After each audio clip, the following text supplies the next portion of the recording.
సాగుతుంది 7వ రౌండ్లో యూసఫ్గూడ సోమాజిగూడకు చెందిన పోలింగ్ బూత్లలో ఉన్న ఈవీఎంలను లెక్కిస్తున్నారు. యూసఫ్గూడకు చెందిన 20, సోమాజిగూడకు చెందిన 22, మొత్తం 42 ఈవీఎంలను లెక్కిస్తూ ఉన్నారు. 7వ రౌండ్ కంప్లీట్ అయ్యేసరికి మెజార్టీ ఇంకా భారీగా పెరిగే అవకాశం ఉంటుందని తెలుస్తుంది. నిజానికి 7, 8, 9, 10 దగ్గరకు వచ్చేసరికి నవీన్ యాదవ్ మెజార్టీ భారీగా పెరిగే అవకాశం కనిపిస్తోంది. మా ప్రతినిధి రాజేష్ ఏడవ రౌండ్ కంప్లీట్ అయింది. 7వ రౌండ్ కంప్లీట్ అయ్యేసరికి మెజార్టీ అనుకుంటున్నట్టుగానే ఆశించినట్టుగానే భారీ స్థాయికి వెళ్ళిపోయింది. 19,000 పైచిలుకు మెజారిటీ దాటింది. 19,000 పైచిలుకు మెజార్టీ దాటిన పరిస్థితి కనిపిస్తోంది. ఇక 8వ రౌండ్ స్టార్ట్ అవుతుంది. 7వ రౌండ్ కంప్లీట్ అయ్యేసరికి 19,619 ఓట్ల ఆధిక్యంలో కాంగ్రెస్ శ్రేణులు ఉన్నాయి. కాంగ్రెస్ శ్రేణులు ఆనందం కనిపిస్తూ ఉంటే బీఆర్ఎస్ శ్రేణుల్లో దిగులు కనబడుతుంది. కౌంటింగ్ కేంద్రం నుంచి బీఆర్ఎస్ ఏజెంట్లు వెళ్ళిపోయారు. జూబ్లీహిల్స్ కాంగ్రెస్ శ్రేణుల్లో సంబరాలు కనబడుతున్నాయి. ఇక జరగబోయే 3 రౌండ్లలో 8, 9, 10 ఈ 3 రౌండ్లలో మెజారిటీ ఇంకా భారీగా పెరిగే అవకాశం ఉంది. ఎర్రగడ్డ, బోరబండ దగ్గరకు వచ్చేసరికి ఈ మెజారిటీ ఇంకా భారీగా పెరిగే అవకాశం కనిపిస్తుంది. ప్రస్తుతం 7 రౌండ్లు కంప్లీట్ అయ్యాయి. 7 రౌండ్లు కంప్లీట్ అయ్యేసరికి 19,619 ఓట్ల మెజారిటీలో నవీన్ యాదవ్ దూసుకుపోతున్నారు. కాంగ్రెస్ జూబ్లీహిల్స్ ఉప ఎన్నికల్లో సాధించిన విజయం గురించి TPCC chief Mahesh Kumar Goud big టీవీతో మాట్లాడారు. పూర్తి సమాచారం మా ప్రతినిధి రాజేష్ అందిస్తారు. వ్యాప్తంగా జూబ్లీహిల్స్ ఎన్నికలు ఉత్కంఠభరితంగా కొనసాగుతున్నాయి. ఇప్పటికే 3,000 మెజార్టీతో కాంగ్రెస్ పార్టీ ముందంజలో ఉంది. నవీన్ యాదవ్ ముందంజలో ఉన్నట్టు తెలుస్తుంది. ప్రస్తుతం పీసీసీ అధ్యక్షులు మహేష్ కుమార్ గౌడ్ ఉన్నారు. సరే, ఎట్లా చూస్తారు? కొద్దిగా స్వల్ప మెజార్టీతో 3,000 మెజార్టీతో ఏది ఏమైనా జూబ్లీహిల్స్ ప్రజలు కాంగ్రెస్ పార్టీ కట్టబడుతున్నారని ముందు నుంచి కూడా ఉన్నట్టు సమాచారం. క్షేత్రస్థాయిలో పనిచేసిన మా కార్యకర్తల సమాచారం మేరకు కంఫర్టబుల్ మెజార్టీతో గెలవాలి. కానీ నేను తెలంగాణ ప్రజలకి సరే జూబ్లీహిల్స్ ఎన్నిక అయిపోయింది, కానీ భవిష్యత్తులో ఓటు హక్కును వినియోగించుకున్నటువంటి అలవాటు చేసుకోవాలి. ఓటు అనేది చాలా ప్రీషియస్ అంశం. అది ముఖ్యంగా యువత ఎన్నికల్లో ఓటు వేయకపోవడం వల్ల మంచి పరిణామాలు రాకుండా ఉండేటువంటి అవకాశం ఉంటుంది. చదువుకున్నవారు, యువకులు, విద్యావంతులు బయటకు వచ్చి ఓటు వేయాలి. జూబ్లీహిల్స్లో కనీసం 60% ఓటింగ్ అవుతుంది అనుకుంటే 50% లోపే జరిగింది. ఇది మంచి పరిణామం కాదు. భవిష్యత్తులో పౌరులు, రాష్ట్ర దేశ పౌరులు గుర్తుపెట్టుకోవాల్సింది ఓటు హక్కు వినియోగించమనేది దానికి ప్రాపర్ ప్రయారిటీ ఇవ్వాలి. సరే, ఏది ఏమైనా జూబ్లీహిల్స్లో ఇప్పుడు 2 రౌండ్లు మాత్రమే అయినాయి.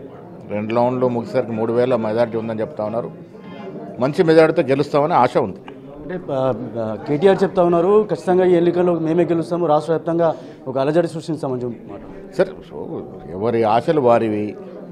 మాకు వచ్చినటువంటి క్షేత్ర స్థాయి సమాచారం కాంగ్రెస్ పార్టీ మంచి మెజారిటీతో గెలుస్తుంది. కిషన్ రెడ్డి లాంటి వాళ్ళు కూడా అక్కడ అభ్యర్థిని పెట్టారు. వాళ్ళు కూడా అక్కడ చాలాసార్లు ఎంపీగా పోటీ చేస్తారు. అక్కడ ఏమైనా అభివృద్ధి జరిగిందంటే ఏం చెప్తారు?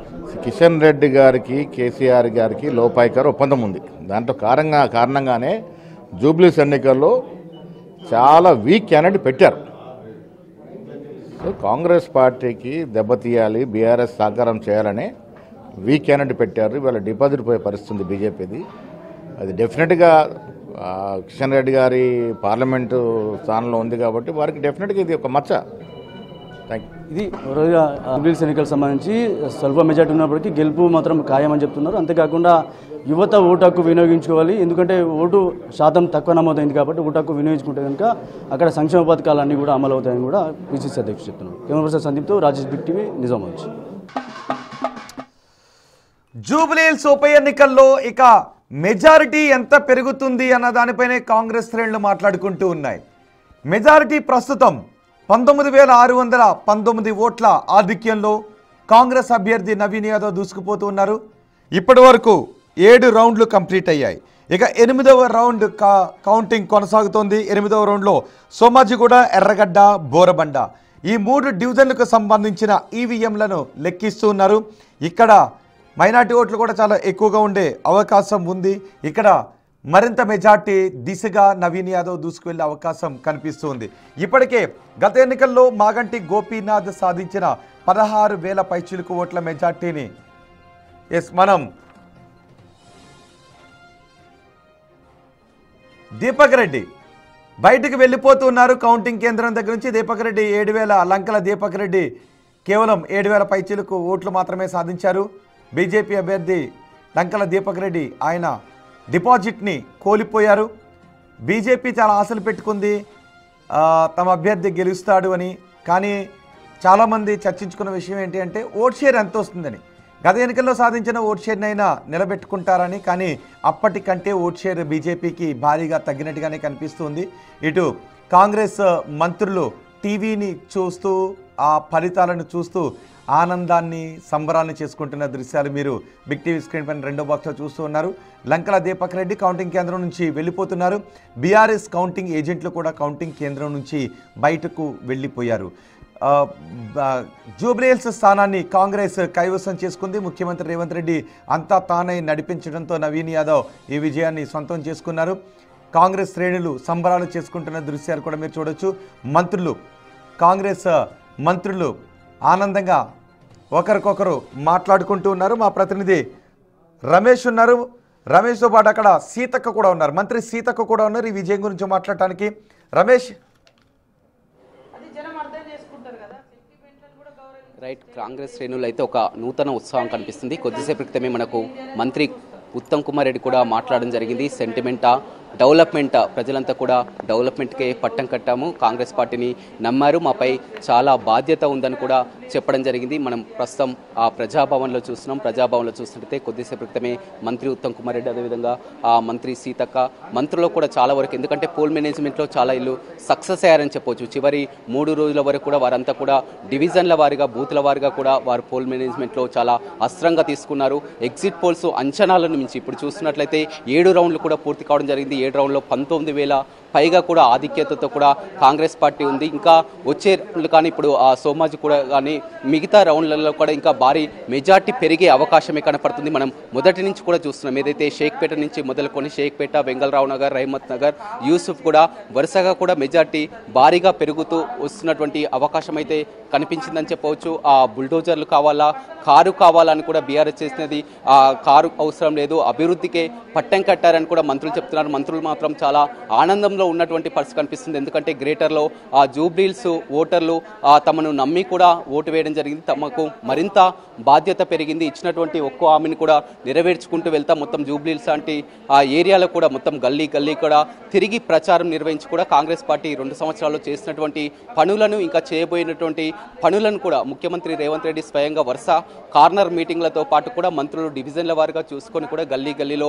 ప్రచారం చేయడం జరిగింది. ఎగ్జిట్ పోల్స్ అంచనాలను మించి కూడా ఇప్పుడు వస్తున్నటువంటి ఫలితాలను కూడా చూస్తున్నాం. భారీ ఆధిక్యత దిశగా కూడా కాంగ్రెస్ పార్టీ దూసుకుపోతున్నటువంటి పరిస్థితి కనిపిస్తుంది. ఇది ఒక ప్రతిష్టాత్మకమైనటువంటి జూబ్లీహిల్స్ రిజల్ట్ అనేది చాలా ప్రతిష్టాత్మకమని తెలుసుకోవచ్చు. ఎందుకంటే త్వరలో జరగబోయేటువంటి జిహెచ్ఎంసీ ఎన్నికలు కానీ, స్థానిక సంస్థల ఎన్నికలు కానీ కాంగ్రెస్ పార్టీ ఒక దశలో కూడా చూడడం జరిగింది. మొత్తం కూడా కాంగ్రెస్ పార్టీ అంతా కూడా మంత్రుల్లో సఖ్యత లేదు, ఎమ్మెల్యేలో సఖ్యత లేదు, చాలా వరకు ప్రచారంలో అంతా కూడా ఎవరు కూడా రావడం లేదని ఒక దుష్ప్రచారాన్ని కూడా చేయడం జరిగింది. కానీ మంత్రులంతా కూడా సమన్వయంతో సీఎం రేవంత్ రెడ్డి ఇచ్చినటువంటి డైరెక్షన్లో కూడా నడిచి కూడా చాలా కలిసికట్టుగా కూడా ఒక వ్యూహాత్మకంగా, ఎప్పుడూ లేనంత విధంగా కూడా ఒక వ్యూహాత్మకంగా పోల్ మేనేజ్మెంట్లో సక్సెస్ కావడం జరిగింది. ఎందుకంటే వారంతా కూడా షేక్పేట డివిజన్లో కూడా చూడడం జరిగింది. షేక్పేట డివిజన్లో మొదటగా బీఆర్ఎస్ చాలా వరకు తమకు అనుకూలిస్తారని కూడా చూడడం జరిగింది. కానీ షేక్పేట లాంటి ఏరియాలో కూడా కాంగ్రెస్ పార్టీకే పట్టకట్టడం జరిగింది. చివరి నిమిషంలో అజారుద్దీన్కి మంత్రి పదవి ఇవ్వడం కానీ, మైనార్టీ ఓటర్లని తమ వైపు తిప్పుకోవడంలో కానీ సక్సెస్ అయిందని చెప్పవచ్చు.